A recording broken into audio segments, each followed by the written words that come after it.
జన్నతు తహత హుదామి లుమ్మహ ఔ కమా ఖాల రసూలుల్లాహి సల్లల్లాహు అలైహి వసల్లం.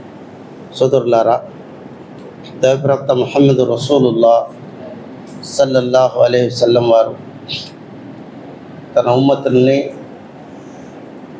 ఈ విధంగా వివరించారు. తల్లి పాదాల క్రింద స్వర్గం ఉన్నది. చిన్న హదీసు, కానీ దాని భావాన్ని మనం చూసినట్టే చాలా సువిశాలంగా దీని అర్థం ఉంది. మానవుడు ఉనికిలోకి రావడానికి ధరణి మీద తల్లిదండ్రులు కారణం అవుతారు.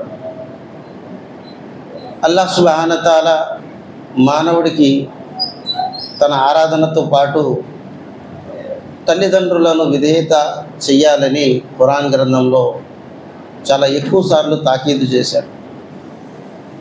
ఎందుకు అంటే తల్లిదండ్రుల ఇష్టత అల్లా ఇష్టతతో ఉంది, తల్లిదండ్రుల అయిష్టత అల్లాకు కోపగించుకునే సందర్భంగా ఉంది. కనుక మానవుడి జీవితం సస్యశ్యామలం కావాలంటే ఏ విధంగా అయితే నమాజ్ రోజాలు పాటిస్తున్నాడో దాంతోపాటు తన ఒక తల్లిదండ్రుల విధేయత వాళ్ళ కోసం చాలా అవసరం.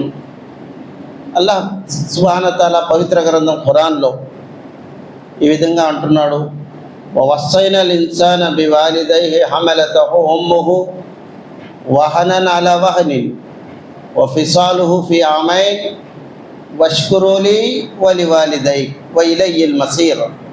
అల్లాహ్ సుబ్హానహు వ తఆలా అంటున్నాడు, నేను మానవుడికి తాకీదు చేశాను, ఆదేశించలే. ఆదేశం అంటే చెయ్యండి అని, తాకీదు అంటే కంపల్సరీ చేయాలి. దీన్ని ఏమంటారు? నొక్కి వక్కానించటం. మనిషి జీవితంలో ఇది అత్యవసరం. ఏ సబ్జెక్ట్ అయితే ఉంటుందో దాన్ని అల్లాహ్ సుబ్హానహు వ తఆలా వవస్సైనల్ అన్నాడు. వస్సైనల్ అంటే వారికి మేము నొక్కి వక్కానించి మేము చెప్తున్నాము, ఈ విషయంలో అశ్రద్ధ చేయకూడదు. ఏమిటది? వవస్సైనల్ ఇన్సాన బివాలిదైహి. మానవుడు తన తండ్రుల పట్ల సద్భావంతో మెలగాలని. ఇద్దరు ఉన్నారు కదా, ఇద్దరిలో ఎవరి హక్కు ఎక్కువ? అలా అన్నాడు, వవస్సైనల్ ఇన్సాన బివాలిదైహి హమలతహు ఉమ్ముహు వహనన్ అలా వహని. తన తల్లి తనను కడుపులో 9 మాసాలు మోసింది అంటున్నాడు. వహనన్ అలా వహని, కష్టాల మీద కష్టాలు పడి అతనికి జన్మనిచ్చింది. చెప్పుకోవటం అంటే చాలా చిన్న విషయమే కాదు, అనుభవిస్తే అది తెలుస్తుంది.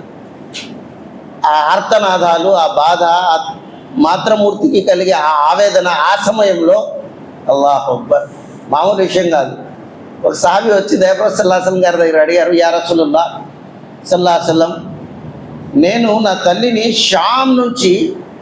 షామ్ దేశం నుంచి భుజాల మీద ఎక్కించుకొని తీసుకొచ్చి మక్కాలో కాబాతుల్లాలో హజ్ చేపించేశాను, నా హక్కు పూర్తి అయిపోయిందా అన్నారు.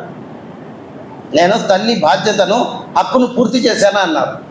దైవప్రవక్త సల్లల్లాహు అలైహి వసల్లం వారు అన్నారు, నువ్వు నీ తల్లి కడుపులో ఉండి ఏదైతే కాలితో తన్ని బాధ కలిగించావో ఆ ఒక్క బాధ అయితే పూర్తి అయ్యిద్దేమో అన్నారు. చిన్న బాధ ఏదైతే కడుపులో నువ్వు భరించిందో ఆమె నీ వల్ల చిన్న బాధ, దాన్ని అయితే పూర్తవుతుంది. కానీ తల్లి హక్కు ఎప్పుడైతే కూడా మానవుడు పూర్తి చేయలేడు. అందుకోసం అల్లాహ్ అన్నాడు, వహనన్ అలా వహని వఫిసాలుహు ఆమైన్. మరి అతనికి పాలు పట్టింది 2 సంవత్సరాల దాకా. అల్లాహు అక్బర్. తన ఎర్రని రక్తాన్ని తెల్లటి పాల రూపంలో మార్చి నోటిలో రంగరింపజేసిందే ఆ తల్లిని మర్చిపోతే ఇట్టగా అంటాడు అల్లాహ్. మేము నీకు తాకీదు చేశాం. వఫిసాలుహు ఫి ఆమైన్ వష్కురులి, నాకు కృతజ్ఞతలు తెలపండి. అంటే నమాజులు వచ్చి కేవలం తల్లినే సేవ చేసుకుంటుంటే అది కూడా సరికాదు. వష్కురులి, నన్ను మీరు కృతజ్ఞతల రూపంతో నేను చెప్పిన విధి విధానాన్ని అనుసరించండి. వష్కురులి వలివాలిదై, మరి మీ తల్లిదండ్రులను కూడా విధేయత చూపండి, వాళ్ళ కృతజ్ఞతలు కూడా తెలపండి. వైలైకల్ మసీర్, మీరు చచ్చిన తర్వాత నా వైపునికే రావాలి. మీరు ఏదైనా తేడా చేశారో అక్కడ పట్టుకున్నా. ధరణి మీద స్నేహితులతో ఎంత చనువుగా ఉంటాడో తల్లిదండ్రులు అంతగా ఉండడు. ఈ మొబైల్ వచ్చిన తర్వాత అయితే అసలు తల్లిదండ్రుల్ని పట్టించుకోవడమే కరైపోయింది. సోదరులారా, జీవితంలో ఎవరైనా ధరణి మీద శత్రువులైతే ఉంటే పిల్లల శత్రువులు అది తల్లిదండ్రులే అవుతారు. తల్లిదండ్రులకి ఎంత బాధ పెడతారని పిల్లలు అయినా సరే చూసారా, అల్లా వాళ్ళ మనసులో ప్రేమ ఇచ్చాడు. ఒకవేళ ప్రేమ లేకపోతే ఆ పురిటి నొప్పుల్లోనే వాళ్ళకి చంపేసేవాడు. అంత బాధండి. ఆ పిల్లోడు చిన్న కాళ్ళ నుంచి పెద్ద అయ్యేదాకా ఏదైతే వాళ్ళ మోరాములు భరిస్తూ జీవితం గడుపుతారో మామూలు విషయం కాదు. ఒకసారి అక్బర్ చక్రవర్తి బిర్బిల్ని అన్నాడు, అరే పిల్లల మారాముని తల్లిదండ్రులు ఎందుకు పూర్తి చేయలేకపోతారా అన్నాడు.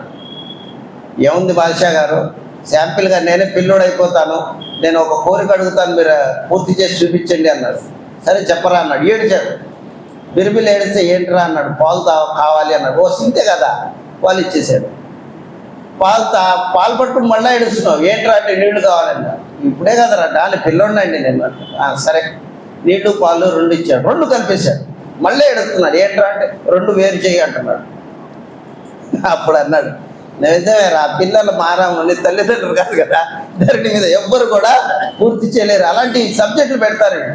అయినా సరే ఎంతగా భరించి వాళ్ళ చిన్న పెద్ద కష్ట నష్టాలు మొత్తం భరించి వాళ్ళను ఇంతగా చేదుడు అదుగుడా చేస్తే వాళ్ళు పెద్ద అయిన తర్వాత నువ్వు ఎవరు అంటే ఆ తల్లి ఆవేదన మామూలు ఉంటుందా? కనుక సోదరులారా, తల్లిదండ్రుల ప్రవర్తనను బట్టి పిల్లల వ్యవహారం కూడా మారుతుంది. ఒకసారి ఒక ఖైదీకి ఉరిశిక్ష వేశారండి. ఉరిశిక్ష వేస్తే న్యాయస్థానం అతన్ని అడిగింది, చివరి కోరిక ఏంటంటే నా తల్లిని చూడాలి అన్నాడు. ఎంత తల్లి సేవ చేసేవాడేమో అనుకుని సరే అని తల్లిని తీసుకొచ్చారు. చివరి కోరిక కాదా అని తీసుకొచ్చి నుంచోబెట్టారు. చూసావు కదరా అంటే లేదు కాస్త ముందుకు రమ్మనండి అన్నాడు. ముందుకు ఎల్లమ్మ ఏమిటంటే నాలుక చాపమ్మ అన్నాడు. నాలుక చేత పట్టుకొని లాగుతున్నాడు. ఇదేంట్రా పిచ్చిమని చేసావు తప్పిస్తే అన్నాడు. ఈ నాలుక వల్లే నేను ఇక్కడ ఉరికమ్మానికి వచ్చానండి అన్నాడు. అదేంట్రా అంటే నేను చిన్నతనంలో నా తండ్రి భుజాల మీద ఎక్కి వెళ్తున్నాను, ఒక స్త్రీ అరటిపళ్ళు బుట్ట తీసుకెళ్తుంది, అందులోంచి ఒక అరటిపండు నేను తీసేస్తే ఇంటికి వచ్చి తల్లికి చెప్పాను ఇలా అరటిపండి దొంగతనం చేశాను. ఆమె ఏం చేసింది, దాన్ని వలిచి పంచదారలో కలిపి తినిపించింది నాకు. నేను అప్పటి నుంచి అనుకున్నా, ఆహా దొంగతనం చేయడం తప్పేమీ కాదు అని. అలా చేస్తూ చేస్తూ ఈ స్థాయికి వచ్చాను. ఒకవేళ ఈ నోరు ఈ నాలుక అప్పుడే నాకు వారించి ఉంటే ఇక్కడ దాకా నేను వచ్చేవాడిని కాదు. దీనికి కారణం ఈ నోరు మరి వాటిలో ఉన్న ఆ నాలుక అన్నాడు. కనుక సోదరులారా, ప్రవర్తన కూడా చేయాలి.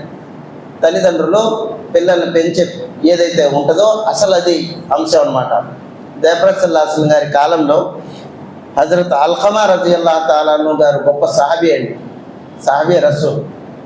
ఆయన గారు అవసాన దశలో ఉన్నారు. సహాబాల దగ్గర దైవప్రవక్త గారు ఉన్నారు, వెళ్ళి చూడండి ఆయన సహాబీ ఎలాగున్నారు అంటే అక్కడ వాళ్ళ భార్య కబురు పంపించింది, యా రసూలుల్లాహ్ హజరత్ అల్ఖమా గారు అవసాన దశలో ఉన్నారు, కలమ చదవంటే కూడా నోటి నుంచి రావట్లేదు. రసూల్ వారిని చూశారు, ఆయనకి నమాజులు చేశారు, ఆయనతో పాటు జిహాద్లు చేశారు. అంత ఔన్నత్యం గల సహాబీ ఆయన, మామూలు విషయం కాదు. హజరత్ బిలాల్ రజియల్లాహు కానీ హజరత్ మరి చాలామంది ముగ్గురు సహాబాల్ని రసూల్ సల్లల్లాహు అలైహి వసల్లం వారు అన్నారు, వెళ్ళి కల్మాను తాకిచ్చేయండి, ఆయనకి చదివించండి, బహుశా చదివి చివరి ప్రాణం పోతుందేమో అంటే ఎంత ప్రయత్నం చేసినా నోరు విప్పటం లేదా. రసూల్ సల్లల్లాహు అలైహి వసల్లం గారికి కబురు ఇచ్చారు, యా రసూలుల్లాహ్ పరిస్థితి చాలా దారుణంగా ఉందన్నారు. స్వయంగా ఆయన వచ్చి అన్నాడు, వాళ్ళ తల్లిగారు ఉన్నారా అన్నారు. దైవప్రవక్త సల్లల్లాహు అలైహి వసల్లం వారు అన్నారు, తల్లిగారు ఉన్నారా అంటే ఉన్నారండి, కానీ ఇక్కడ లేదు దూరం ఉంటుంది. సరే చెప్పండి, నేను కలవాలనుకుంటున్నాను, నేను రావాలని తాను వస్తుందా అని. ఆ మాతృమూర్తి అంటే యా రసూలుల్లాహ్ మీరు రావటం నేనే వస్తానండి అని ఆమె వచ్చింది. వచ్చిన తర్వాత హజరత్ నబీ అలైహిస్సలాం అని అడిగారు, అమ్మ ఈ అల్ఖమా నీ కుమారుడితో నువ్వు ఇష్టమేనా అంటే ఎట్లాగున్నాడు అంటే యా రసూలుల్లాహ్ 5 పూట్ల నమాజ్ చేస్తాడు, తహజ్జుద్ చేస్తాడు, దాన ధర్మాలు చేస్తాడు, ఆరితేరినోడు అండి, ఆడికంటే మచ్చలేని పెట్టండి అన్నాడు.